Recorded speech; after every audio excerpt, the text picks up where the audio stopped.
Father's name Yahweh.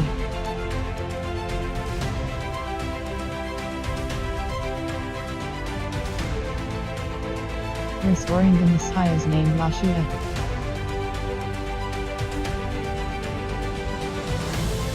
Re-establishing Torah covenant.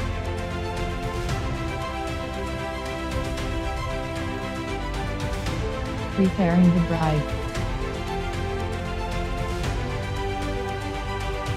The revealing of the sons of Eluded.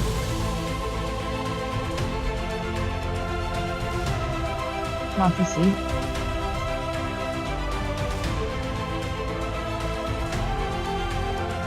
The return of Melchizedek, the royal priesthood. Elijah's school of the prophets. The Way Ministries.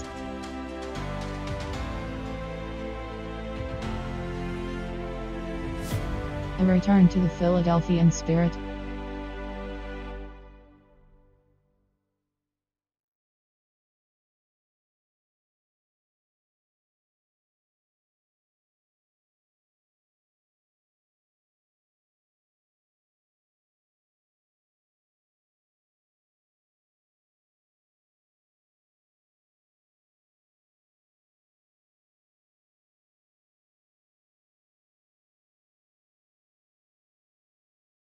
Well, Baruch Hashem, Shabbat Shalom. It's a pleasure to come here and be able to serve not only Yahweh, but to be able to serve you guys as well. And yes, as it says here, I do have a burden.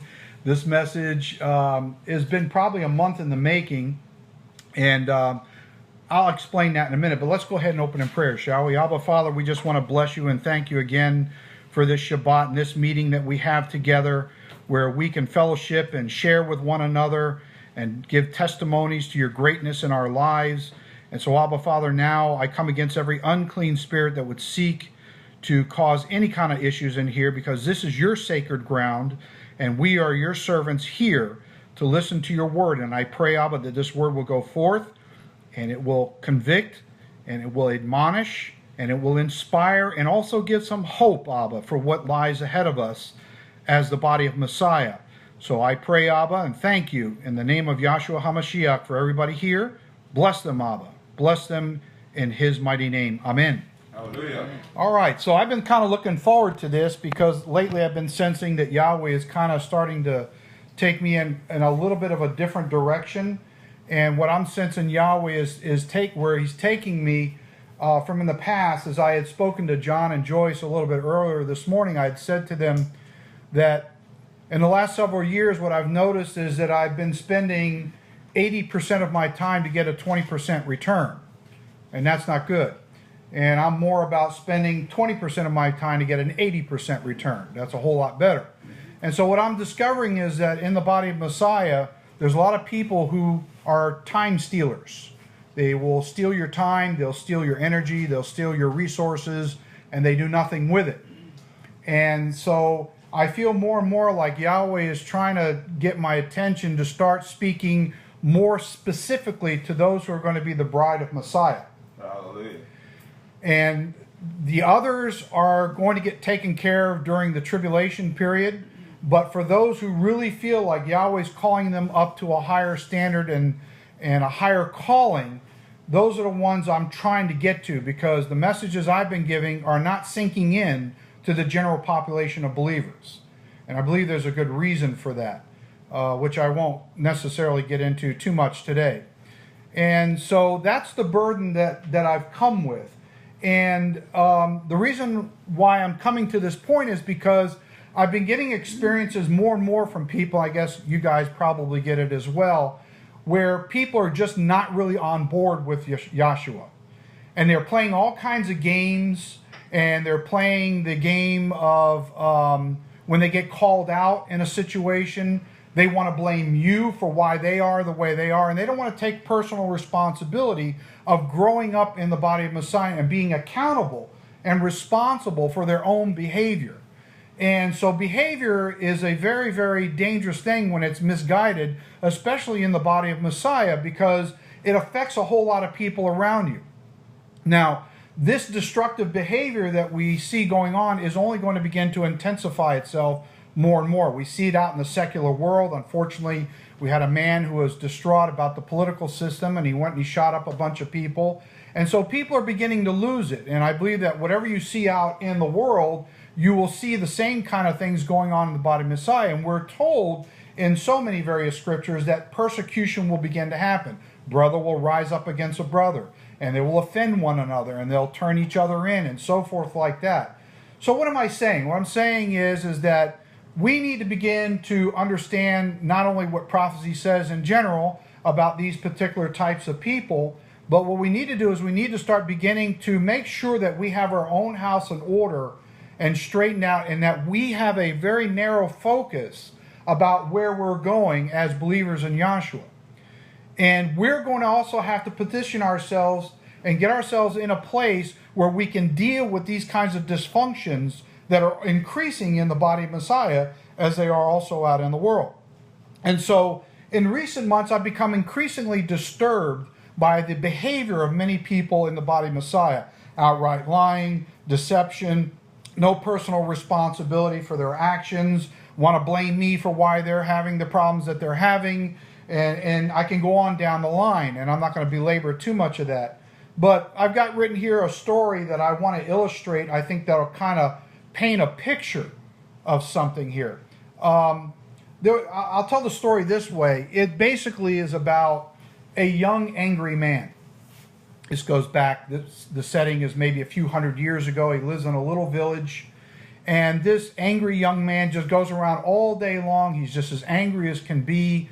And he just lashes out at everybody. But the interesting thing about this is that wherever he goes in his little town, he keeps hearing people talking about this older wise man who lives in another province about a 3 days journey away. And this old man is spoken so highly, and he's so revered. He has love, he has compassion, he has mercy, he has understanding. He has all these great qualities. Well, it seems like this angry young man, the more he heard about this wise older man in this other province, the more angry and consumed he became. And he got so angry one day that he decided, I'm going to go on this 3-day journey, and I'm going to go to this town, and I'm going to confront this old man and prove to everybody that he is not what he claims to be. So he goes on this 3-day journey, and then finally on the 3rd day he comes to the center of the town where this man lives, and he inquires in the center of this town about this older man, this older wise man. They said, well, if you go down this little dirt road here, his house would be the last one. Usually he's sitting out front. So this man boldly continues to walk on down this little dirt road. And finally he comes to this last house on that dirt road, and he sees this old man sitting in the front. And so he addresses him and he inquires of him, and he says, are you this man that everybody talks about? And he nods his head in the affirmative. So then the young man says, well, I came on this 3-day journey because I had one purpose. And that purpose was to verbally assault you to the point that you will show yourself to not be what everybody claims you to be. That you have love, you have compassion, you have mercy, you have wisdom, you have all these qualities. And I refuse to believe that there's a man on the face of this earth that possesses those kinds of qualities. So I've come here to disprove you. So for the next 20 minutes or so, this young angry man is assaulting this older man. And he's calling him names. He's belittling him. He's insulting him. He's demeanoring him. He's doing all these things to this old man, and the old man is just sitting there in his chair, and he's unresponsive. And then finally, after about 20 minutes, the angry young man becomes so consumed with his anger and frustration that he can't get a rise out of this older man. He says, what is it about you? I've come all the way over here, and I've assaulted you. I've demeanored you. I've insulted you. I've belittled you. I've done everything I can, and you sit quiet, and you say nothing to me. What is it about you? So the old man quietly says, can I ask you a question? Yes, sure, ask me whatever you want. So the old man says, if a man gives another man a gift, and the man refuses the gift, to whom then does the gift belong? The young man thought, and he goes, well, it belongs to the one who's trying to give it. And he says, you're correct, young man. I therefore refuse your gift. You see, the point here is that we're going to have people come to us with anger and bitterness and all kinds of stuff. And you can either accept their gift or not accept their gift. But the thing is they're damaged. And they're in a lot of trouble. And they're going to try to lure us into the same kind of spirit so that we can be defrauded of our faith. And so it's our job to make sure that we don't fall into that trap. Now, this is a two aspect kind of a message. Because on one hand, I want to speak to the youth in the faith through this message. And when I say youth, I don't mean youth in the sense of age. I mean youth in the sense that a guy could be 60 years old and he's just coming to Yahshua at that time, but he's a youth in the faith, if you catch my drift. But I also want to speak to those of you who are elders, and there are several in this room. And when I say elders, I mean people who've been in the faith for quite some time. You've been through war. I know, Jim, you've been through a lot of war. We had a lot of great discussions, and I thank you for that. And I honor you for your walk in Messiah all these years and what you've been through, and you continue to hang in there. And that it's not for naught, that there's a reason that you have gone through everything you've gone through. And it's to impart knowledge and wisdom to the youth in the faith, to help them not fall into the same kind of traps that you have fallen into, or I or others in this room have fallen into. And it's only through Yahshua that we can do it. Exactly. And that's the point. The problem is that the youth in the movement today, that my experience is coming with, is that they have no use for the elders in the faith. And they think that they already know everything and that they can't glean any wisdom and understanding from them. You're just an old person and I don't have any need for you. And this is a sad commentary. And I've been running into this more and more and more. And yet I can pierce into that person's spirit and I can see exactly where the course or the road is going to take that person. And I'm trying to stop that person from destroying themselves with their behavior, but they don't want to listen. The problem is that we are going to see probably the vast majority of people who come across the path of our life are going to be in that category, and you probably won't be able to do much for them. But there will be some that you will be able to help. So this message is for the youth in the faith who think that they're upstarts and they already know everything. My plea and my admonition to them is please take a look at the elders, whether they're in your fellowship or your congregation or those around you who have been through the school of hard knocks. They already have the wisdom that they can impart to you to save you from a lot of the troubles that are coming on this world.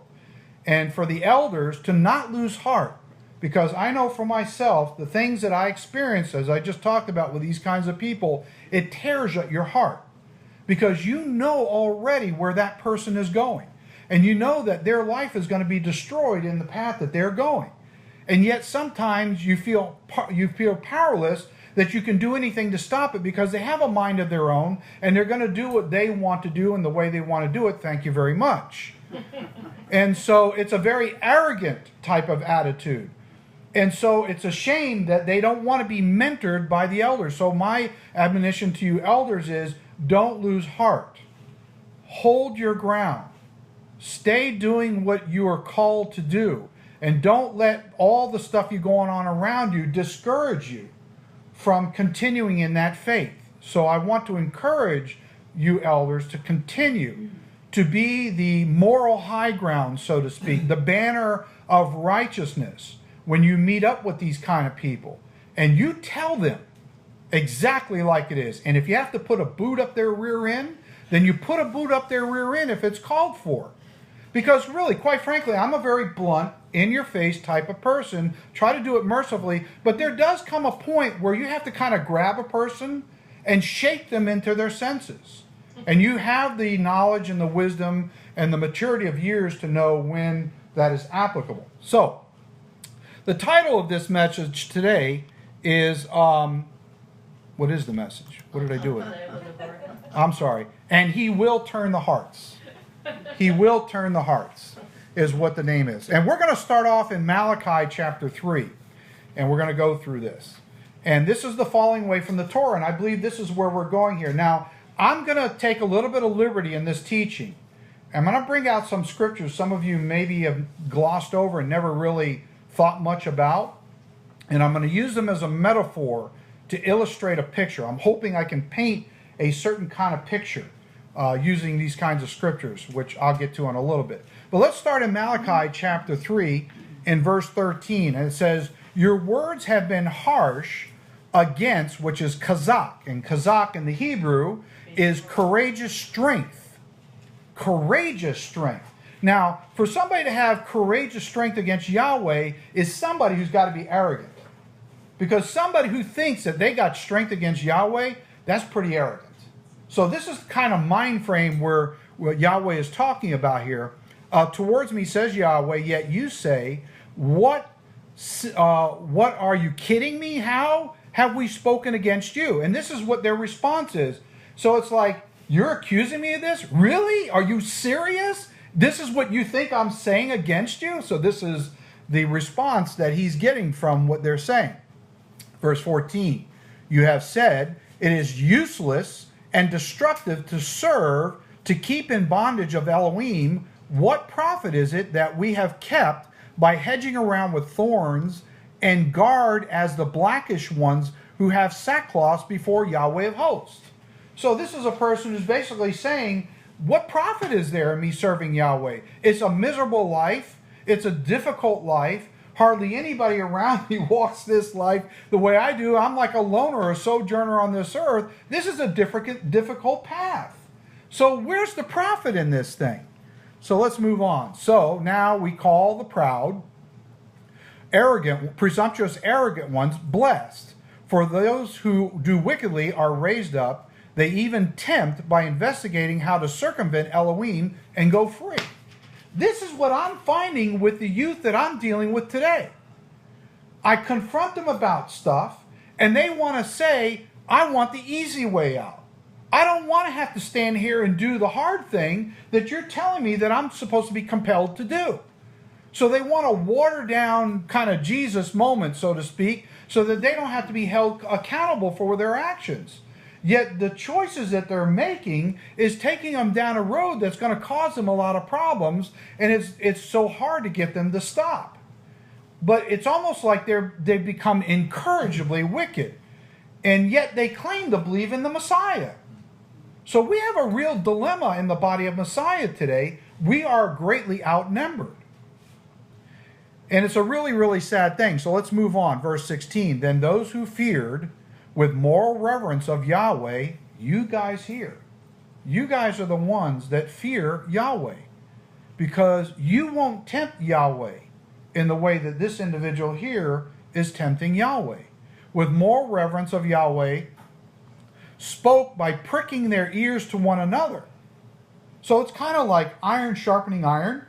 These are believers who are standing next to each other talking about this scenario and saying, we got to get closer. We got to get closer. We can't get complacent. We got to get closer to this thing with Yahweh. We got to search the deeper things of Yahweh. We got to do, what else can we do while the other ones are moving away from, we're trying to move towards. And the more of a space that is developed, or a gulf that is developed between the two, the further they get apart, the more light is on one side and the more darkness is on the other. Because we know that light and darkness can't cohabit. So what I'm seeing is this separating right now of light from dark. You know, we saw that back in the time of the Essenes, who were considered the sons of light, from the Jewish priests, which is an oxymoron, who were the sons of darkness. And if you go to Israel, you'll see that they got a memorial there. They got the sons of light over here, and they got this stagnant water filled with algae and garbage and stuff, and then they call that the sons of darkness, which is basically the Judaism. Okay, so let's move on anyway. To one another, and Yahweh listened and heard them. So a book, a sefer, of evidence and of remembrance was written before him for those who fear Yahweh and who meditate on his name. This is what we are striving to fight about. When I came up to Ocala last year, I spoke about we need to strive to become Philadelphians. Because it's the Philadelphians that have the name of Yahweh written on their foreheads, and they're the only one of the 7 groups that do not get criticized. I see that as those are the bride of Messiah. Right. And so if you feel that heavy call that you're supposed to be in that group, That's what you should be shooting for. Those are the ones I'm trying to reach out to as best as I feel led to be able to do so. I don't claim to do it perfectly. So let's go on. They shall be mine, says Yahweh of hosts, on the day that I make them my jewels, and I will spare with compassion them as a man spares his own son who serves him. Then you shall again turn back and discern between righteousness and the wicked, which is where we are now. This is our dilemma, because there are some people that are kind of like straddling the fence, and it's kind of like if you just work on them a bit, you can help pull them over to the other side. And then there's the other ones that no matter what you do for them, they're going to kill your time. They're going to keep you busy 80% of the time getting 20% of the return. That's not a good exchange rate. So for me, what I'm trying to say is we have to work smarter, not harder. I'm not saying don't work hard. What I'm saying is it's strategy. We need to work 20% to get the 80% return. So it's about going through your field where you have sown and planted seed, as Tim gave us here today. We'll do that when we go home.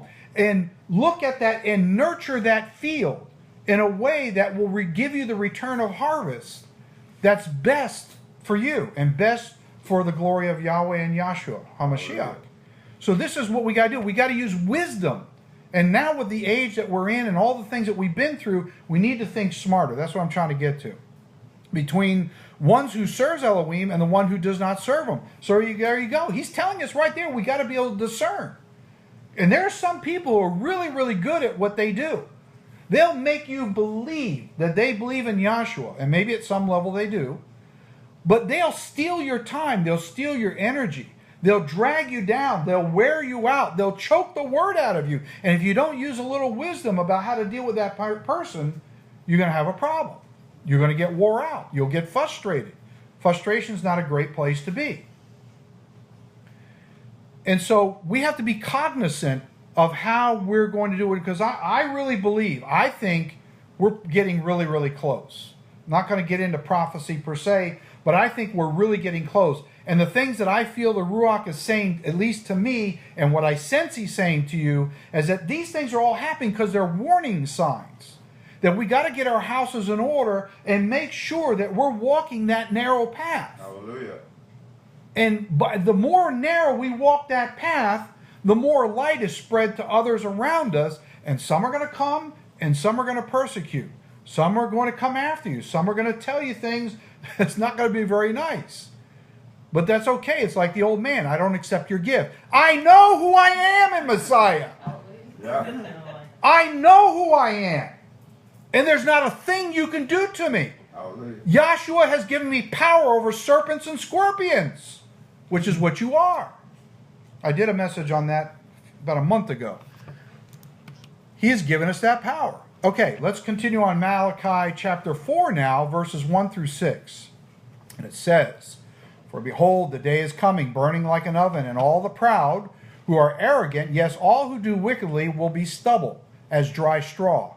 You guys experienced that here with these fires not long ago. It's so dry out here. "And the day which is coming shall burn them up, says Yahweh of hosts, that will leave them neither root nor branch. But to you who fear my name," Baruch Hashem, here we go again. It's amazing to me how many people don't get the name of Yahweh is so important. But it's been given to you to know part of that mystery. And that's why as an elder, it's for you to make sure you hold on to that treasure and that you don't lose that. I know you won't. Yeah. Can I ask a question? We have a friend who uses the name, but what he says, it doesn't have to be, you don't have to use the name. It really just means authority. But there's more to it. No, there's more to it than that. There's more to it than that. Because what he's saying is he doesn't understand Hebraic mindset. Because in a Hebraic mindset, when you invoke the name of Yahweh, you're invoking blessings into your life. Not because it's just a name that has authority, but what that authority can impart to you. And that requires faith. So if we don't believe in his name and what his name has the capacity to do in our lives, then it's not a faith. You're just reciting a word, But in order for his name to be imparted to somebody, I mean really imparted, not to the natural mind only, but into the inner man, into the heart, that's a different thing. You know? If you look at Yahshua, he only revealed the name initially, at least, to his Talmudim, his disciples. Because in John 17 he says, and when he's praying to the Father, he says, and I have revealed your name to these men whom you give me out of the world. Well, how can you reveal a name if the name was already known? It wasn't known. That's the point. You know? So today people think, well, you're just in some kind of a cult. You just want to make yourself distinctive because you call on this name. But they don't understand the power behind the name. You know? And so we've been privileged, my friends. We've been privileged to be given this kind of knowledge. And with it, to whom much has been given, much is required. So it's really, really important.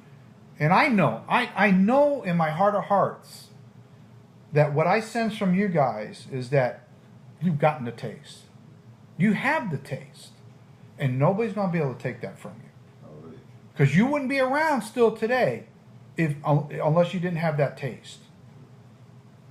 The fact that you're enduring and you're holding your ground and you're encroaching into the kingdom of darkness and doing damage to the kingdom of darkness with your testimonies is a sign that you have tasted this thing. Not the whole world has not tasted this thing. And it's not intended for the whole world to taste it necessarily, at least not in a way that Yahweh has designed that for the first fruits, which is what we're a part of. Anyway, let's go on. It says here, that is, okay, I backed up. Verse 2, but to you who fear my name, that is a mark of honor and authority, the sun, full of radiance of righteousness, which moral virtue, shall arise with healing, which is curative medicine in his wings. And you shall go out and grow like a fat, like stall-fed calves.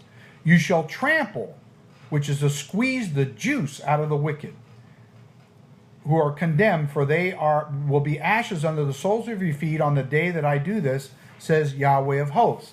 Remember and be mindful of the law of Moses, my servant, which I commanded him in Horeb for all of Israel, with the statutes and judgments. Behold, I will send you Elijah the prophet before the coming of the great and dreadful day of Yahweh. And he will turn back to the starting point the hearts of the fathers to the children, which is a son as a builder of the family name. And we are the builders of the family name of Yahweh. Hallelujah. That's our job. That is our mandate. That is probably the most narrow mandate that we, aside from being obedient to his commandments, it's our job to hold on to his name and declare his name in all the world. That's pretty awesome responsibility. And as I get older and older, I start to realize this thing's a lot more serious than I was ever aware of before. And it's being impressed upon me, inside of me, more and more every day. This is serious business. This is serious business. And I don't want to find myself at some point slacking off and going backwards the other way, because he takes no pleasure in those who look back. The hearts of the children to the fathers, lest I come and strike the earth with a curse, as a shutting in a doomed object in a net. That's the way he's expressing that. And so, yes, and he will turn the hearts back. And as we said earlier, not everybody is going to do that. But that's not our responsibility. Our responsibility is to simply be a witness and do what we're supposed to do as a testimony to the work that he's doing inside of us. Now, I've done some teachings. I'm going to be doing some more on a subject here that I'm going to get into a little bit about, which is going to, I hope, paint more of a picture about why we are facing the conditions that we're facing. And so this subject, I'm not going to go in too deep into it, but basically we all know that we are the temple of Yahweh and that he resides inside of us. And we all have down in our loins basically the Holy of Holies where he resides. Well, Scripture has a lot of antitypes and other things in there that we can glean from. And I'm going to get into something that's a little bit interesting here that maybe you've seen before, maybe you haven't, but we'll get into this a little bit. So I just want to read here in John chapter 2, 19 through 22, and it says, Yeshua answered and said to them, destroy this temple as a sacred dwelling place, and in 3 days I will raise through the idea of collecting one's faculties and wake it up. Then the Jews said, it has taken 46 years to build this temple, and you will raise it up in 3 days. And he was speaking of the temple as a sacred dwelling place of his body. Because this is where the Father resides in him. This is what he's talking about. Therefore, when he had risen or awakened from the dead, his disciples remembered that he had said this to them, and they believed the scriptures and the word which Yahshua had said. Now notice, I just caught this just now. He said this to them, and they believed the scripture. What scripture? The Old Testament, the Torah. That's all we had. Yeah. 2 Corinthians 6:16 through 18. And what agreement or company has the temple as a sacred dwelling place of Yahweh with idols, which are images for worship, which are heathen Elohim? For you are the temple as a sacred dwelling place of the living Elohim. Hallelujah. Now, this plays a really big role as I roll this out a little more and more as we go along. I just want to kind of lay a foundation here that we do understand that we are the temple. But the world's looking for another temple to come to Jerusalem. And that's problematic for a lot of people. And for those who don't really understand what Yahweh and what Yahshua is talking about in the Old and New Testament, which I'll show in a minute, they're going to miss the boat. And they're going to be looking in the wrong place, and they're going to get caught off guard. As Yahweh, pardon? Haven't they always? Yes, that's true. As Yahweh has said, I will dwell as a habitation in them and walk among, by occupying them, I will be their Yahweh, and they shall be my people. Therefore, come out from among them and be separate, to set off by boundary through exclusion, says Yahweh. Do not touch, properly to attach oneself to what is unclean. And this is our walk too. We have to make judgments every single day about what do we engage in and what do we not engage in this world. And some things are kind of ambiguous, aren't they? You know, some things are like, well, it has the appearance of no evil in it, you know, and I think I'll give it a shot, you know, and you go, next thing you know, you found out the devil had set you up and you just didn't see it coming. You know, it happens to all of us. That's okay. I mean, that's part of the learning process. That's what we're in school for. The question is, do you kick back from that and gain a little more wisdom and knowledge and more spirit of perception, you know, and discernment to make sure that the next time the devil doesn't get one up on you. So that's what, you know, this whole process is all about. This is all a process. And I see too many people are beating themselves up in this faith because they constantly are failing, because a lot of times it's the choices that they're making don't lead them down the right road. But I find that there's another group of people that beat themselves up that they're never good enough to be able to do this. Well, none of us are really ever good enough to do this.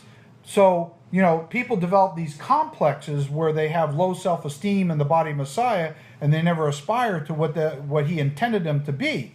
And that's a sad thing. And I'm constantly battling that with people all the time. Stop with the guilt complex.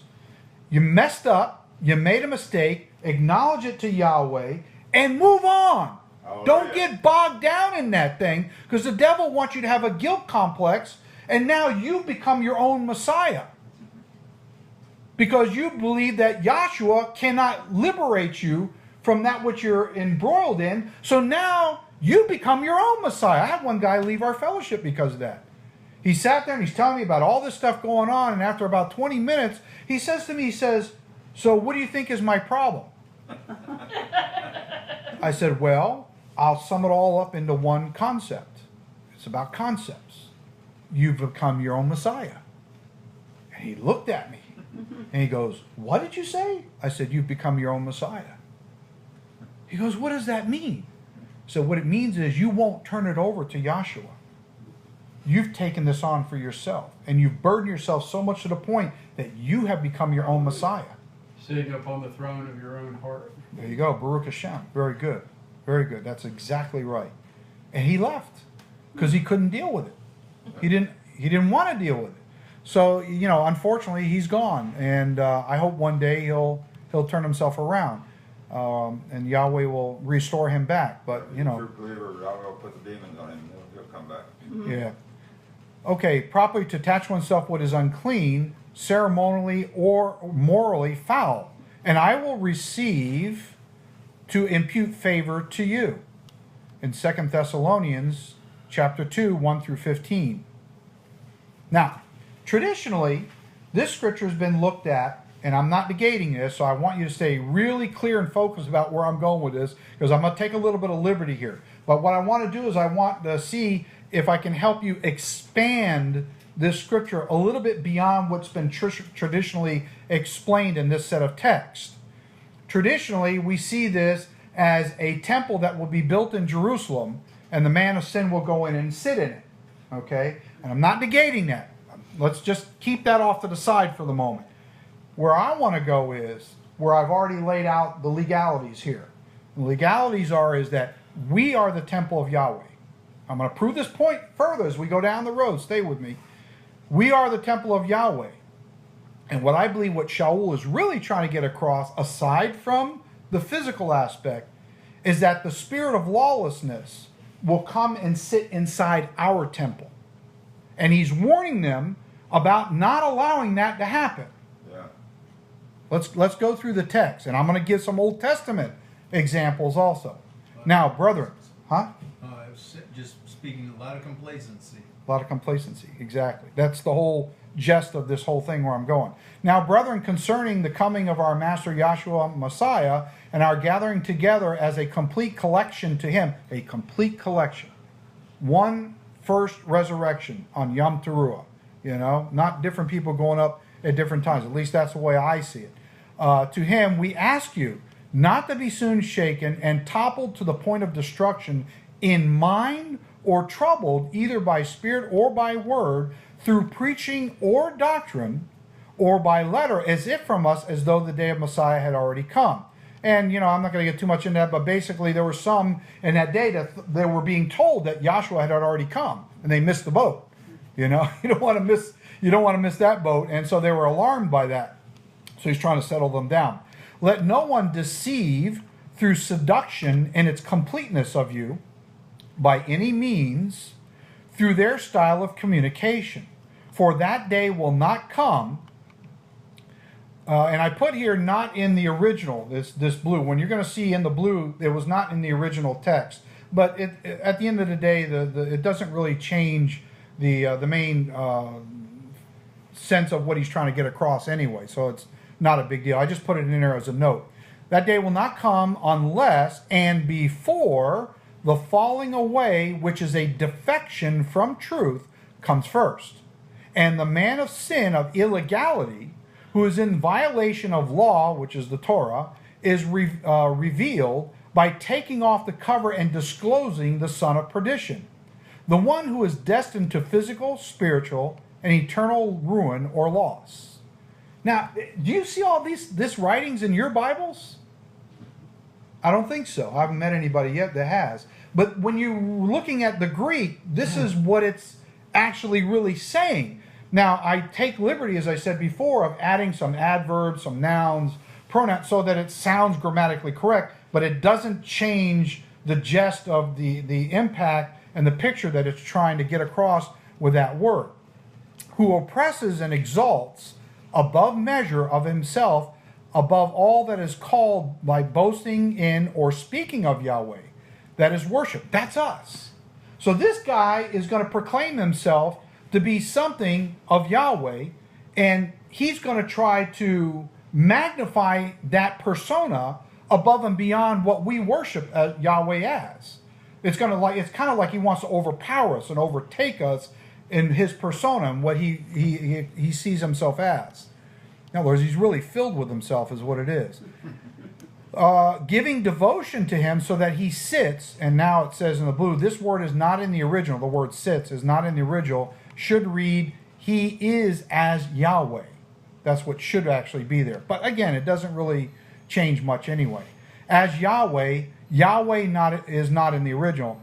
In through the entrance into the temple. This is what I'm trying to get to now. There comes a point that I've seen with people who believe in Yahshua, that when their life starts to turn and change away from Torah, that the spirit of lawlessness enters into their temple. And so I think a lot of people are deluded into thinking that this is not what Shaul's talking about.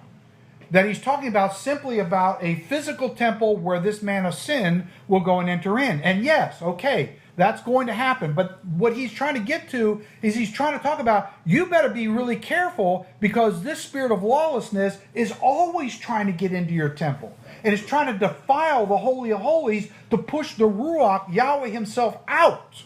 Hallelujah. And evict him out of there. And this is what we got to be really keen on, and we got to be cognizant of. Because the people we come into contact with who have these attitudes and these bad behaviors and lawlessness in the body of Messiah, I don't even care about the world, I'm talking about in the body of Messiah, their job is a tear. And their responsibility is to try to choke you out. We're in the minority in this thing. We're in the minority. I mean, We've seen it right here in our assembly. yeah, I mean, I do too, you know, and so when you think, you know, sometimes I sit and I think about it like, only 144,000? Only 144,000? Yeah. I mean, you know, okay, the great multitude, the Laodiceans, they go through the tribulation period, and many of them get redeemed. Okay, they just got to pay a price for it. But 144,000 out of what, almost 7 billion people on the earth? That kind of like freezes my brain. It's like, that's it? So, you know, sometimes you have to draw these analogies and pictures in your mind to help you visualize just how important this mandate is and what we have been called to. It's like the other night I had to counsel a man that is having serious issues with anger and stuff like that. And the reason why he's having a serious issue with anger, and he blows up and stuff like that, and this is not to condemn him, that's not my point. My point here is about all this behavior that goes on and things that I've been seeing. I said to him, one of the problems is you can't visualize. What do you mean I can't visualize? You can't visualize this destructive behavior that you've had all these years. You can't visualize what the negative consequences are for this behavior. You might see it with your eyes. That's not what I'm talking about. What I'm talking about is, can you visualize internally? Or has this thing so consumed your psyche to the point that you can't visualize so that you can feel? Yahweh speaks a lot about feeling in the heart. And so if you can't feel, you're calcified. I spoke about that at the feast a couple of years ago. So once your heart gets into that condition where it becomes calcified, you can't feel anything. And if you can't feel anything, there is no motivation to change. So I said, let's go on a journey. He goes, what do you mean? He was sitting in his living room. His wife is ill a lot and is in the bed. And I said, let's go on a journey. We're going to go visit the Father. He goes, nobody can do that. I said, we're going to do it right now. He goes, really? I go, yeah. I said, so think about it this way. I said, we're going to go to the throne of Yahweh and we're going to ask him some questions. Things that you probably don't want to know about, but you need to know about them. Because this is a defining moment in your life. This is a moment where something has got to change. Or you're going to die. You're even admitting that yourself. So if we don't make some kind of a radical change right now, nothing is going to change. You're going to die. And she might too. So for me, this is very serious. We're going to go talk to Yahweh. So I said, here's the picture. Standing before Yahweh's throne. Your wife is in the sickbed. And you say to Yahweh, Abba, Father, my wife is sick in the bed all the time. She can't hardly get out a lot of times. And I want to know, what role do I play in this?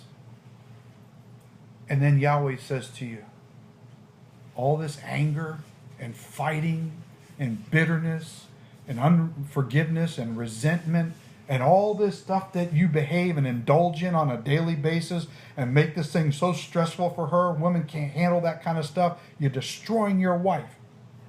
And then I saw his head go. Physiological state told me everything I needed to know. His brain in that moment was able to visualize something he could never visualize before. He says, it's your fault that she has a lot of these ailments. Not all of them, but some of these are your fault. And you know what he said to me? He says, John, I had no idea that my behavior could be responsible for these ailments. I said, something to think about. There are consequences for this. And so he was able to visualize. So it's important for us to be able to visualize the consequences of the things that we do if we meditate on our behaviors. And so it's very important to really stop and think about this aspect that, do you sense an unclean spirit inhabiting or trying to banging on the door? I want to come inside. I want to come inside. And if you don't put any resistance, it's like you open the door, yeah, come on in. And it may be very subtle at first. It may not seem like it's a big deal. But then once it gets root, Yahweh has to move. Because the two cannot cohabit together. And I don't think a lot of people really visualize and stop and think about it. But yet this is what I think Shaul's trying to warn the Thessalonians about. It's not just about a physical man walking and sitting into a physical temple. It's also about the spirit of lawlessness that's constantly trying to invade our body and take over our soul. Hallelujah. And so we have to be a committee of one, that we are constantly on guard. We are the watchmen, so to speak, on the wall, warning when the enemy is trying to come and break through the fortresses. It's about pulling and snatching the right ones out from the kingdom of darkness and pulling them over, like you've been doing, Jim, for many years. And so let's move on. In the temple, to dwell as a sacred place of Yahweh, to show off as an exhibit of himself that he is Yahweh. Is that in your Bible? Somebody give me an amen. You see that in your Bible like that? Actually, I'm using the Greek right now. Oh, there you go. I've got interlinear running. Okay, cool. So I'm verifying what you're saying. Okay. Do you not remember that when I was still with you, I told you these things? And now you know what is restraining, as to hold down that he or it may be revealed in his own time or due season. For the mystery, now this is why I'm saying this, because he's classifying this as a mystery.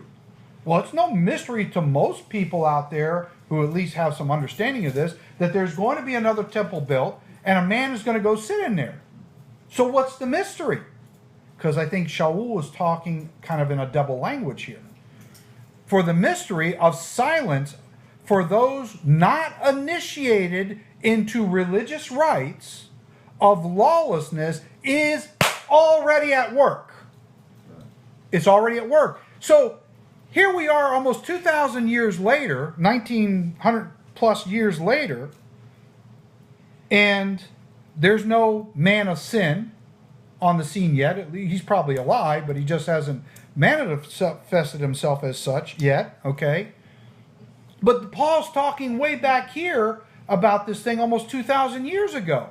And he's saying that the spirit of lawlessness already existed back in them time. So you have to come to the conclusion that the spirit of lawlessness was already penetrating and entering into people in the body of Messiah. And so some of us like to write it off as, no, that's just a physical thing. You know, I'm going to keep my eye over there in Jerusalem when this event happens, and then I can run for the hills. Oh, no, it don't work like that. It don't work like that. As a matter of fact, I think it's in Colossians, Shaul is reprimanding, it's not just in Colossians, but it's in Galatians as well, but particularly in Colossians, Shaul was reprimanding the Colossians because so many of them had traded one husband, which is Joshua, for a different husband. Okay? And that husband was, it's a metaphor when he says the word husband, it means a different Messiah or a different following, a different kind of gospel, which was the covenant of Hagar. The covenant of Hagar is Judaism. It's Talmudic Judaism. It's a demonic spirit. It's of the bondwoman of Hagar. Okay? We're of the free woman, which is Rachel. Okay, so we have freedom. There's freedom in the law of liberty of Torah. We're free from all the curses that comes upon this world because we're Torah observant and we love Yahweh and we love Yahshua HaMashiach.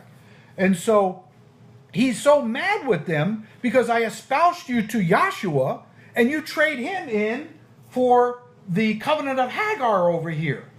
And the Torah is very clear. If you cut your... Yeah. The physical law. Yeah, they want to keep Talmudic Judaism. They want to get cut by pariah circumcision. That's what they want to do to these new believers over there. And as soon as they let themselves get cut, they're cut off from Messiah. And he even says so in there. Because the spirit of lawlessness entered into their temple. And it consumed them. And it convinced them that the Talmudic philosophy of pariah circumcision over here is a legitimate circumcision. But the Torah says you're cut off from Israel if you cut your flesh like that. I'm not going to go into all that there. I had that in other teachings. But the point is that this is how much trickery goes on with the devil in the body of Messiah, because there's so many people who really don't understand the spiritual legalities of what goes on in the spirit realm. And it's like I say so many times, it's our job to study Torah from the perspective of an attorney who studies civil law or financial law or any other kind of law in this world. Because in essence, Yahweh is training us to be spiritual attorneys. My wife always jokes all the time, you should have been an attorney. You're Jewish. You should have been an attorney. We could have made more money, you know? And she's always needling me about that. I said, but I am an attorney.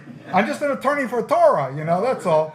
So at least I try to be as best as I can, as best as I understand. We'll keep you around. Yeah, okay. Thank you. So the thing is that we have to understand what Torah is saying so that we can properly execute judgment in the right circumstances when it comes into our presence. But, you know, like the world out there who doesn't understand Torah, that becomes a real problem because they don't know how to execute judgment, you know? And that's mishpat. Mishpat is judicial judgment based on Torah law. And so it's kind of like a week ago we were talking about the Torah portion, which is about, I'm not going to get too heavy into it, but it was basically about a man's issue of seminal fluid. And a number of them there didn't really understand what it was saying, and they thought it meant one thing. And I'm sitting there listening to the arguments, and I'm thinking to myself, y'all are missing this completely. And the reason why that was happening is because they were going into Talmudic rabbinic sources to find out what was this Torah portion about. And they were concluding it meant something else entirely, that it was an unusual issue or flow of semen. And so I called them out and I said, I do not see the word unusual in the Torah, in this text. Where are you getting this from? Oh, well, we got this Jewish source over here. I said, there's the problem. That's the covenant of Hagar.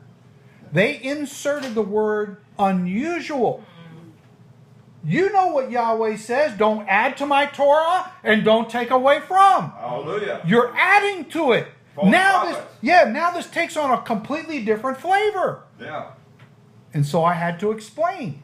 I didn't even study the text. I didn't even know what the Torah portion was that week. I never know what it is. I walk in and I just listen to what they're reading, you know, and then we have a discussion about it.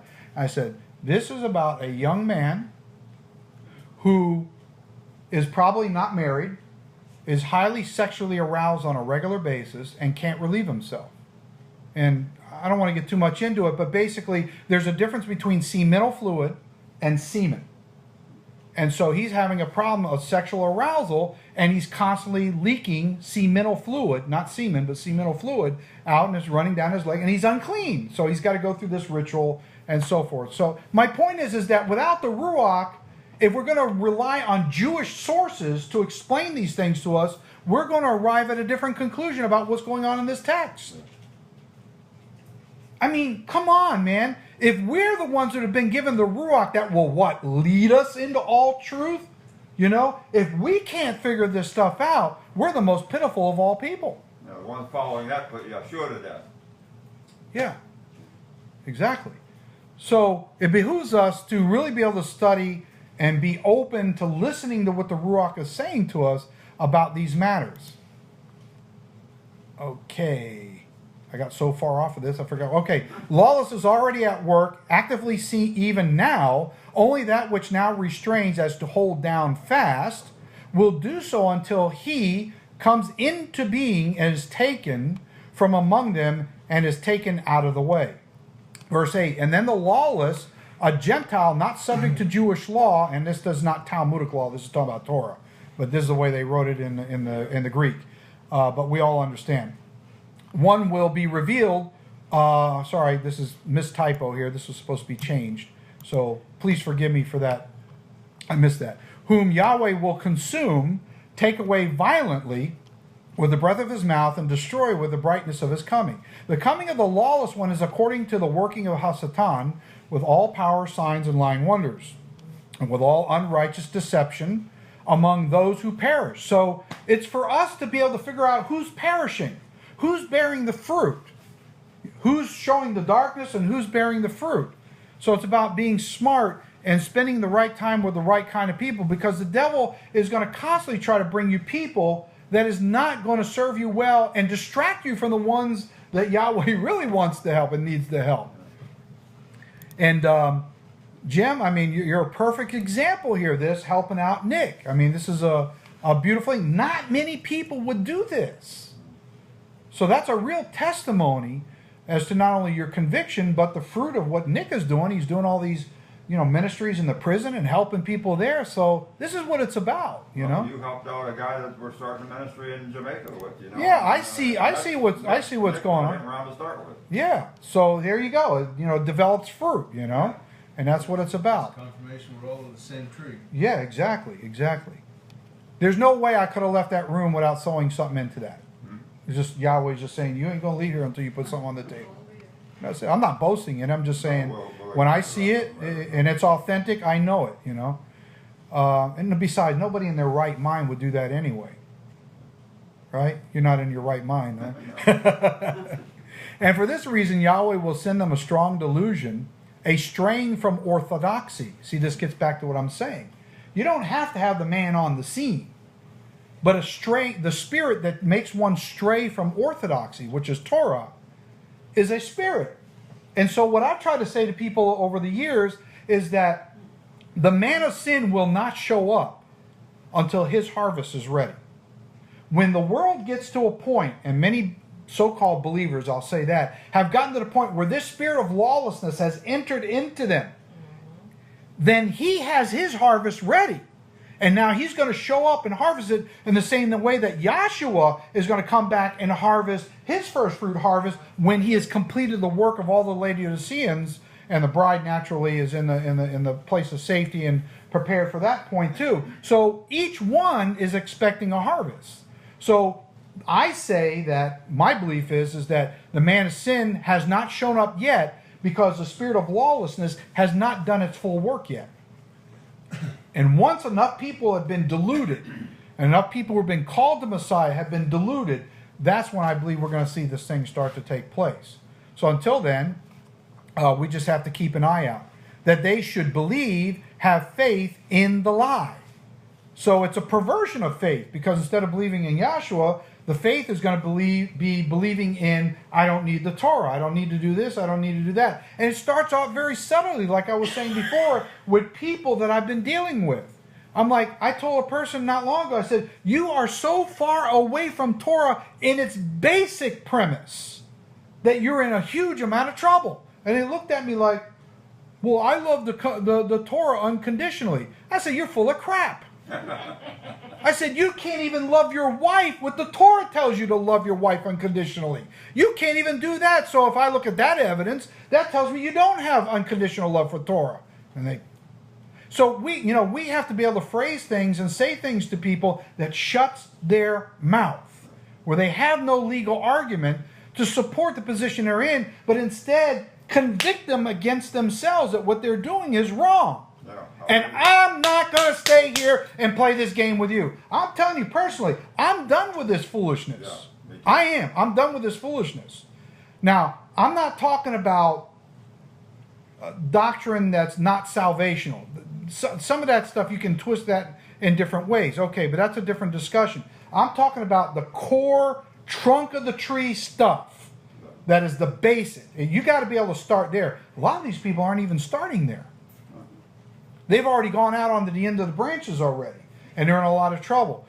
But I am tired of people coming to me and justifying their behavior, their bad behavior, and doing what they're doing, and they want me to swallow that hook, line, and sinker. Oh, no. Oh, no, you come to the wrong person. No. No way.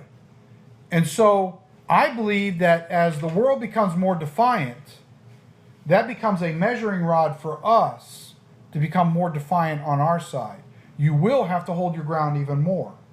So although I'm kind of painting a picture that's kind of bleak, at the same time, I'm hoping that you're getting some encouragement that as things get worse, you actually get stronger. In the state that you're in right now, you might be thinking ahead 2-3 years from now, oh my gosh, I would not be able to handle that kind of intensity. Well, would you be able to handle the kind of intensity you're handling now if you were to go back 2-3 years ago and look at where you're at now? Everything's relative, isn't it? So why worry about it? Your job is to keep your focus on Yahshua and Yahweh. Your job is to continue to be a light to the world, whether they accept or not. It doesn't matter. We're going to get into that too. That they may all have been condemned who did not believe the truth of Torah, but had pleasure in unrighteousness. But we are bound to give thanks to Yahweh always for you, brethren, beloved by Yahweh, because Yahweh from the beginning chose you. He chose you guys. He chose you guys. Because Yahweh from the beginning chose you for salvation through sanctification by the Spirit and belief in the truth which is Torah, to which he called you by our gospel for the obtaining of the glory of our Master, Yahshua HaMashiach. Therefore, brethren, stand fast. You have to stand fast. Don't let nobody convince you that you're something other than what Yahweh has been speaking into you. This is not the time to fold the card deck at the table. This is the time to get bold and say, I'm challenging you, and I'm going to put more cards and chips on the table. Because you're being threatened. You are being threatened. And you got to take it as such, because the enemy's angry, and he's going about like a lion seeking who it can devour. This is not a joke. I know you know it's not a joke, but I'm speaking so those who will hear this later will understand what I'm saying, what I'm emphasizing. To seize with strength or retain the traditions which you were taught, whether by word or by epistle. And yes, he will turn the hearts. We don't know who they're going to be, but he will turn the hearts. Now, this is going to get a little interesting, and I don't know how many of you are too familiar with this, but I'm going to start painting a picture here about the elders calling for the building of the temple in Ezra, and also in, I forget where it is. I'll come to it. Anyway, let's look at this for a minute, based on everything I've just said. Our passion is the passion of the Father. The Father's passion simply is what? I don't want to live in a building made with hands. Exactly. And he tells us. Absolutely. Yeah, he tells us he doesn't want to live in and he doesn't live in a building made with hands. He wants to live inside humans. Mm-hmm. He wants to convert that temple into a clean place where he can come reside. Am I? Okay. Not Jesus, but Yahshua. Mm-hmm. Yahshua. And Yahweh himself. Okay. Yeah.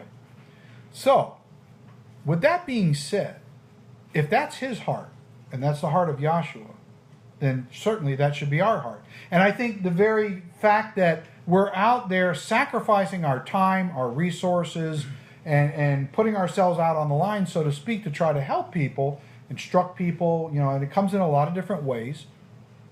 We too want their temples to be converted by cleaning the idols out of those temples so that Yahweh can come into a clean environment. All right. So with that said, let's go to Ezra chapter 3, verses 10 through 13. And I want you to notice an important distinction in this text that I had overlooked in times past. So, just to lay a little bit of groundwork here. So what we have is the Jews are taken out of Babylon. They're coming back. Cyrus is mandating that they should go back and rebuild this second temple, because the Solomon temple was destroyed. And so they're all coming back, and they're all trying to figure out, what they're going to do. And so I'm not going to get into a bunch of that. I'm trying to cut to the chase here. So in verse 10 it says, when the builders laid the foundation of the temple of Yahweh, the priests stood in their apparel with trumpets, and the Levites, the son of Asaph, with cymbals to praise Yahweh according to the ordinance of David, king of Israel. And they sang responsively, praising and giving thanks. Sorry, another typo. This is what happens when you're in the computer too long. I'll change that later. Thanks to Yahweh, for he is good, for his mercy endures forever towards Israel. Then all the people shouted with a great shout as a battle cry. And the Hebrew word is teruah. That sounds familiar, doesn't it? On Yom Teruah, you blast the trumpets like a battle cry, you know? It's the same word. When they praise Yahweh because of the foundation of the house of Yahweh was laid. But many of the priests and Levites and heads of the fathers' houses, now the fathers are like the elders, old men who are elders. There we go. This is you. Now I want you to get into a state of an elder and look at what's going on and see if you can pick up and feel what these guys are feeling. Who had seen the first temple, wept with bemoaning complaints with a loud battle cry, alarming voice when the foundation of this temple was laid before their eyes, yet many shouted aloud for joy. What is going on? Sounds to me like you got two camps who are not in agreement with each other. So you got the masses who think this is a great thing. But then you got the elders who have the wisdom and the vision and the knowledge that something that Yahweh put inside of them that they know that the rest of the population doesn't know. See, you guys have been given the mysteries of the kingdom. And you guys have been through the school of hard knocks. And you know what it is and what price you've had to pay to get to where you are now. And so you know something that the youth in the faith, as I said from the beginning, do not comprehend. It's not part of their intellect. It's not part of their spiritual understanding. They have no comprehension of it whatsoever. And they furthermore don't have any appreciation for it. You had to work hard. You had to suffer a lot to get to where you are now. And there was a reason for that, yes. John, could you liken that to what's going on in this country when those of us who've been around for many years see what's happening and the certain people just trying to go a whole different direction, kind of the same sort of thing? I think a lot of times you see in the secular world, whether it's politics or civil discourse or civil behavior, if you look, a lot of times I look there and I say, that spirit is coming into the body of Messiah. Yeah. And I tell her all the time, remember? I said 8 years ago, we will have civil war in our streets. Yeah. 8 years ago I was saying. Yeah. So goes the world, so goes the assembly. It's a spirit. It moves. And we're not immune to it unless we're really, really close with the Son and the Father. Okay, so let's continue on here. Wept with bemoaning complaints with a loud battle cry, alarming voice when the foundation of this temple was laid before their eyes, yet many shouted for joy. So we have a contradiction going on here.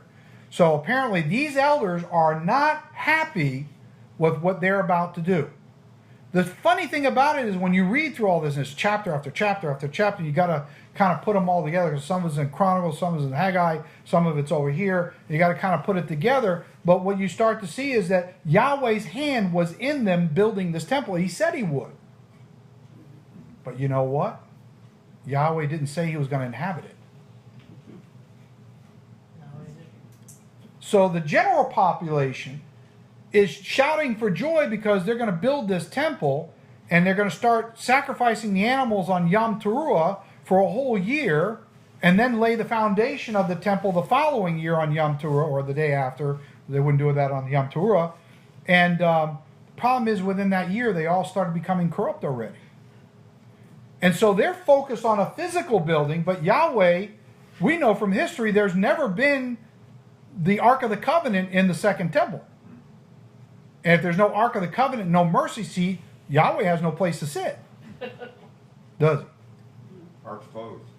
Pardon? The heart's closed. The heart's closed. Yeah, he has no intention of going to sit in there. But he is supporting them building the building for a different reason. And I'm not really going to necessarily go into that here today. It's not my point. So you have two camps.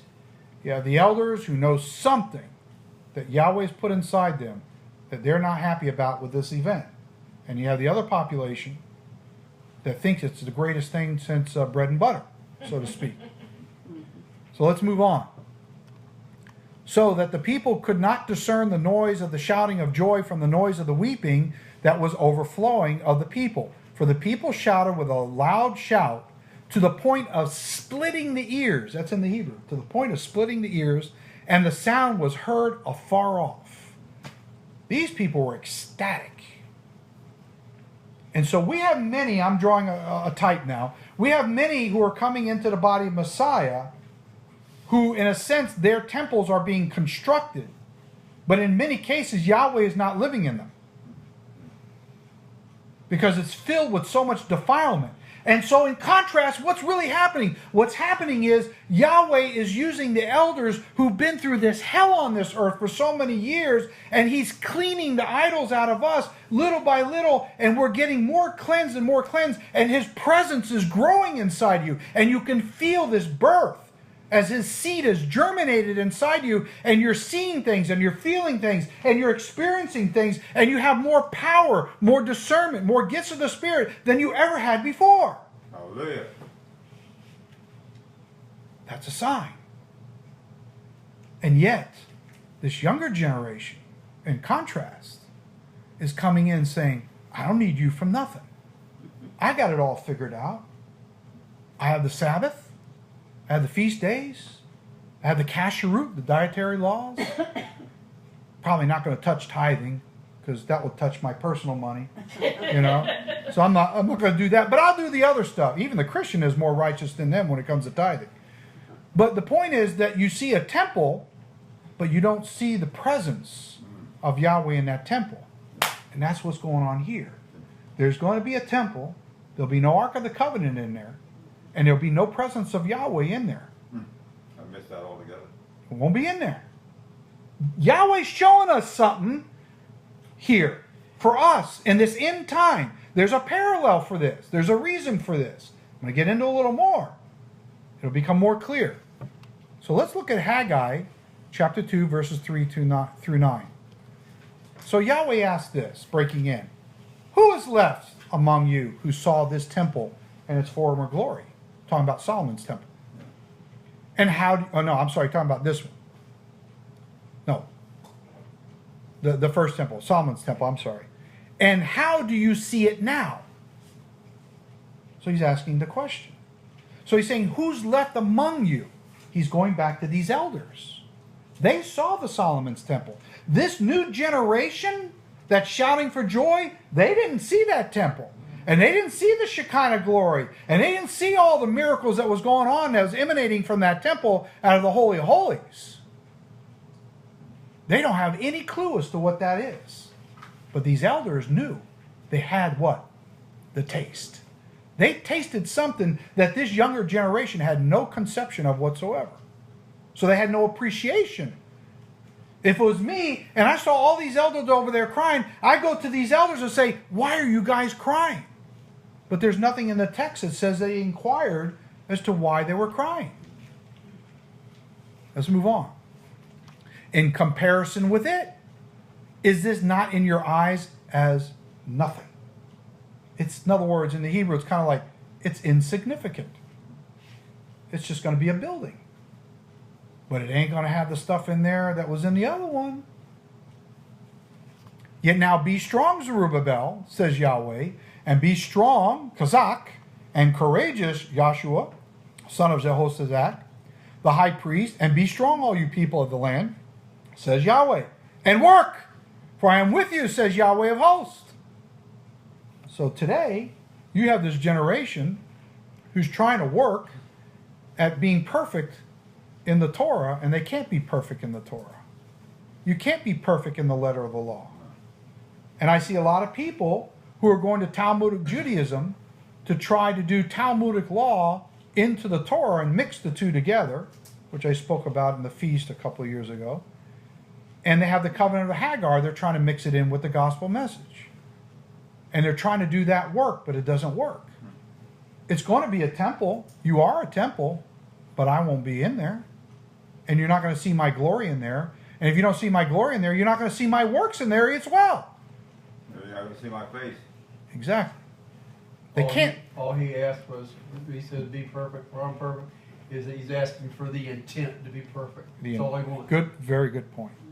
That speaks to the heart. Be strong, all you people of the land, says Yahweh, and work, for I am with you, says Yahweh of hosts. So he's supporting it. it's kind of like Yahweh's doing a double take on them, you know? I mean, it just amazes me when you really sit down and you look at the Hebrew or you look at the Greek and you start getting into Yahweh's mind and understanding, you know, some things you just can't get right. At least I can't get right now, and I have to leave it alone. But I got a point, John. if I may. yes, sir. Go ahead. Yeah, this temple was the one that Joshua came into, right?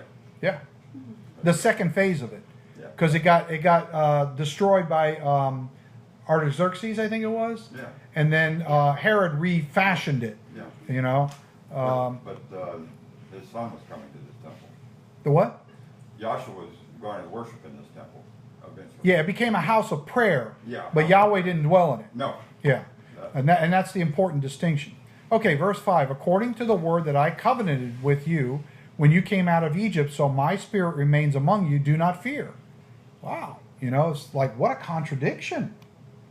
For thus says Yahweh of hosts, once more, it is a little while, now I want you to note this, I will shake with trembling fear of heaven and earth, the sea and dry land. And I will shake with trembling fear of all nations, the Goyim, that are Gentiles. And they shall come to the desire of all nations, and I will fill with the fullness of this temple with glory, says Yahweh of hosts. Hold on a second. We have nothing in history that says he ever came into the second temple in both of its phases. Yeah. So what is he talking about? Okay. You got it, bro. This is a prophecy for us. Because then there's another prophecy, I think it's Zechariah, and Yahshua, well, the one who became Yahshua said, and I will suddenly come to my temple. Yeah. Speaking of us. He could give a rat's rear end about a physical building where the man of sin is sitting. Yeah. What's he going to go to that defiled place? That wouldn't make any logical sense. We got to get, I'm trying to stress to people, you got to get real about this stuff, man. This rabbit hole goes down deep. This is no joke. Yahweh has written all this stuff about us. We just never see ourselves in it. Man, I've read this for so many years, this stuff. It just never hit me. And so I feel bad for the people that I come across that they can't get it. But I understand they can't get it because it's not for them to know it this time, as you were saying earlier, you know? Okay, so let's continue on. The silver is mine and the gold is mine, says Yahweh of hosts. The glory and the splendor of this latter temple, us, shall be greater than the former, which is a Solomon's temple. Imagine that. The glorification that's going to pour out of your glorified body on Yom Teruah, when Yahshua comes back to receive his bride, that glory is going to be so far greater than whatever was in Solomon's temple. That's it, the bride. Absolutely. That's what it's talking about. This is talking about you. This is why I'm saying I hope it gives you hope and inspiration, because this is talking about you and what your destiny is. Praise Yahweh. You can go along with your predetermined destiny as he's outlined it for you and see yourself in these scriptures, or you abandon it and then you become like the rest of them. You have paid too much of a price to turn back the other way, is my guess. Of this latter temple shall be greater than the former, says Yahweh of hosts, and in this place I will give peace and prosperity, says Yahweh of hosts. And so yes, he will turn the hearts. He will turn the hearts. It's going to be an ugly way it gets done, but he will turn the hearts. Now, what do we need to do to preserve this mandate? You're going to have to get into an attitude. You're going to have to get into an attitude. And people are going to mistake that attitude as arrogance. But you can take whatever you want to the bank on this one. You can be sure that they told Joshua that he was arrogant. Because the reprimands that he gave those rabbis and those Pharisees and Sadducees, he called them some dirty stuff, man. And they call, huh? Son of the devil. Son of the devil, full of dead man bones, you know, whitewashed tombs, all that kind of stuff, you know. That's pretty tough. And there, you know, he didn't start off necessarily that way, But as he got to the end of the ministry, he antagonized the hell out of them people. He was basically saying, come get some. The disciples And they did. The disciples said, you know you offended them? Yeah, oh yeah. What happened to all those rose petals? Rose petals. Yeah. Okay, so let's take a look at Ezekiel chapter 2, verses 1 through 8. And it says to Ezekiel, and he said to me, Son of man, stand on your feet, and I will speak to you. Then the Spirit entered me, and when he spoke to me, and set me on my feet, and I heard him who spoke to me. And he said to me, Son of man, I am sending you to the children, which is Bane, which is the builders of the family name of Yahweh, actually, not of Israel, who will rule as Elohim, to a rebellious nation of Goyims or Gentiles that has rebelled against me, and they and their fathers have transgressed. So even elders, and of course it's also talking about the ones that have already died a long time ago, who broke away from just authority. Yahweh has trained you to this point because you represent as an ambassador to the kingdom of Yahweh. And you're the only just authority really on this earth. Have you thought about that? You're the one who is the gatekeeper as to who comes in and who goes out. That has rebelled against me, they and their fathers have transgressed, who broke away from just authority against me to this very day. For they are impotent, cruel, and hard-hearted, and stubborn children. Man, I experience that now more than ever with these people I got to deal with. Yeah. I mean, they just go to no ends. And you know what the sad thing is? For them, I mean, if you step out of your world for a little bit and go into theirs, which I try to do from time to time, they think that the way they think is normal. And they think everybody else is normal. And they think if I feed you bull crap, you're going to accept it because I feed it to everybody else and they accept it. And then when they try to feed you the bull and you go, bam, like that, they're in shock. What did I say? What was wrong? Because for them, that behavior is normal.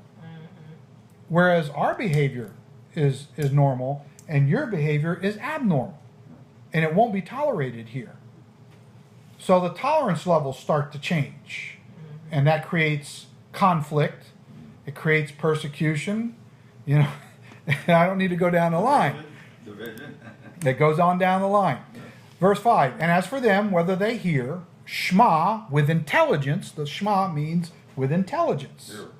or whether they refuse and stay flabby and idle, for they are a rebellious, full of bitterness house, yet they will know and acknowledge that a prophet has been among them. You guys are prophets.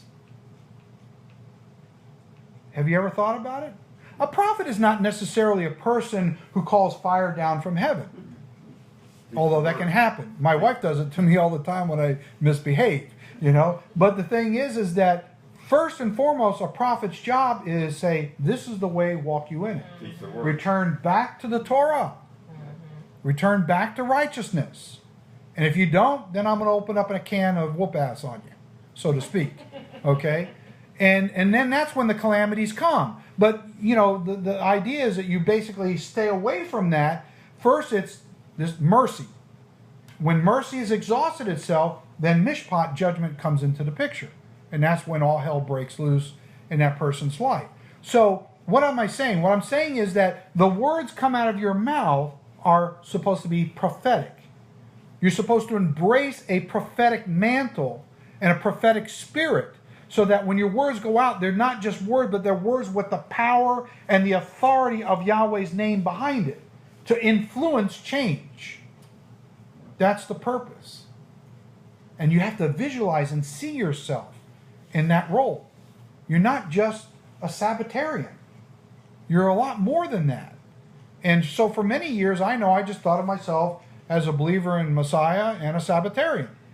But all these years later, it's like, oh, no, this goes on way beyond this. You don't know what you signed up for, but you're going to soon find out, you know? And so it's like, well, you can't back out now. It's kind of like a bad marriage. you already got married and consummated it, you can't get out, you know? So, okay, so let's go on here. Okay, there we go. Verse 6. And you, son of man, do not be afraid of them, nor be afraid of their words. See? Don't let them give you the spirit of intimidation. Absolutely. They'll pull their hair, they'll scream, they'll make stupid, angry faces. They may even want to pick up a weapon. Don't move. Stand still and hold your ground, because you have greater authority than they do. Totally. It's all about intimidation. The enemy wants to use them to try to intimidate you, to get you to fold and cry uncle. He who is in us is greater than he is who in them. Baruch Hashem. Exactly. Be afraid of their words, though briars, a stinging thistle, and thorns are with you, and you dwell among scorpions, as a scourging, knotting whip. Do not be afraid of their words, or dismayed, nor prostrate through confusion and fear by their looks, though they are a rebellious, full of bitterness house. Here we go. Yahshua said what? I give you power over what? Serpents and scorpions. He's not talking about animals. He's talking about fellow Israelites who are instruments of unrighteousness. And they inject you with their venom. Luke 20. Yeah. Look at Paul's ministry, what they did to him. Exactly. Exactly. That's a tough job, man. Yeah. It's a tough job. Verse 7, you shall speak my words to them, whether they hear, shema with intelligence, or whether they refuse, and stay flabby and idle, for they are rebellious. But you, son of man, hear what I say to you. Do not be rebellious like that rebellious house. Open your mouth and eat what I give you. We are consuming his word.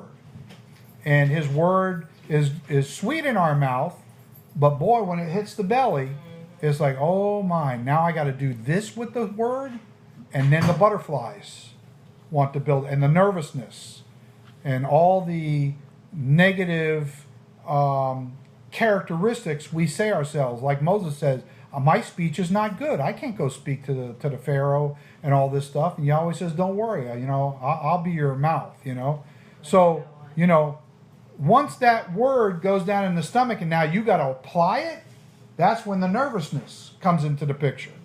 And he doesn't want us to be in that state. So let's go to Ezekiel chapter 3, verse 1 through 6. Be stubborn. Be stubborn. If you haven't learned stubbornness yet, this is the time to start learning it. Because I don't know that we have a lot of time left. Verse 1, moreover, he said to me, son of man, eat what you find, eat this scroll, that is a roll, and go speak to the house of Israel. So I opened my mouth, and he had caused me to eat that scroll. And he said to me, son of man, feed your belly, and I will fill your stomach with the scroll that I give you. So I ate, and it was in my mouth like honey, as sticky syrup in sweetness. Then he said to me, son of man, go to the house of Israel and speak with the intent to subdue. You're not just going over there to have a chit-chat.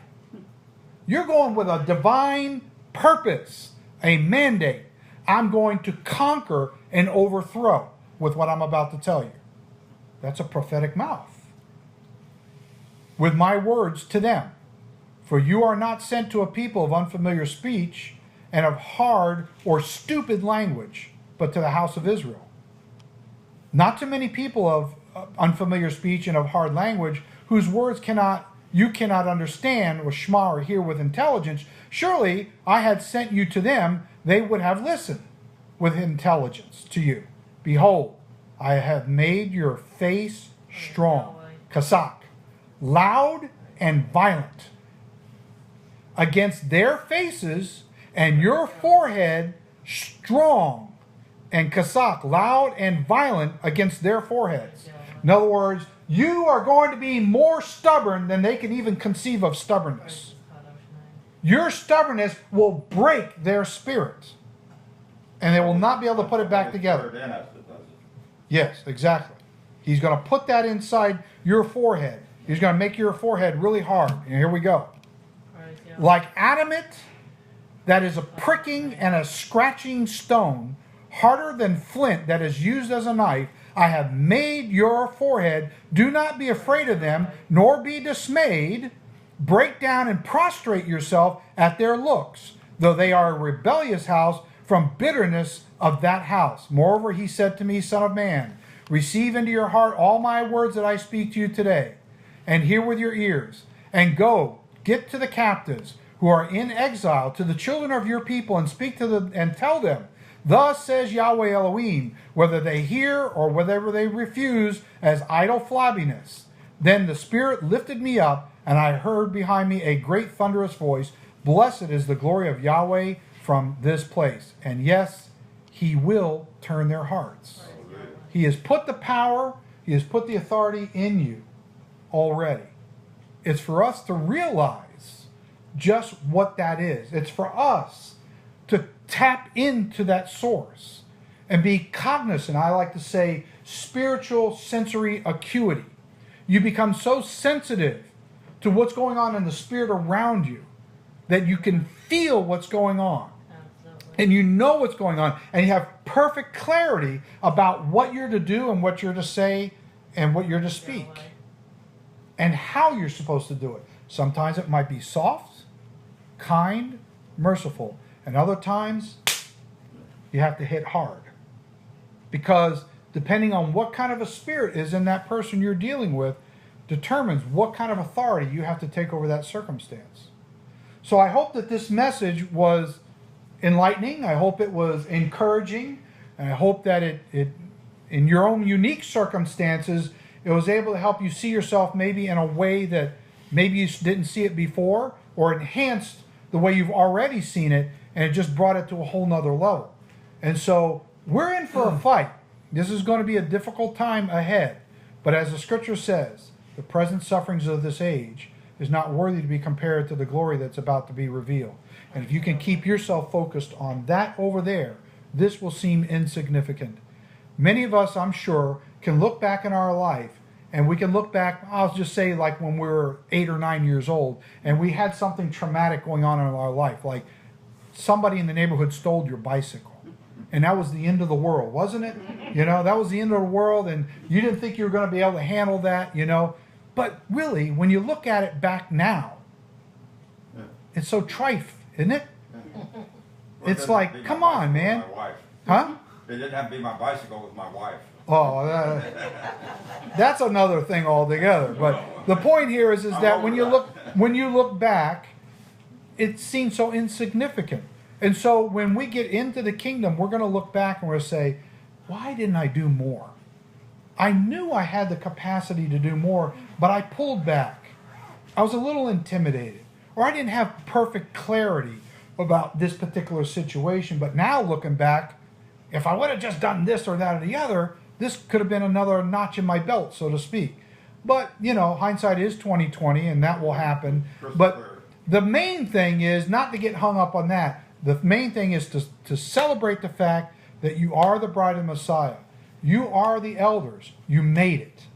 You made it, and you made it because you made a difference in the world that's around you, that you have control over, that Yahweh has given you the authority to have over. And so for that, I just want to thank Yahweh for giving me the privilege to birth this message in me about a month ago. And it's kind of been in a formulation stage ever since, until this morning and even until now.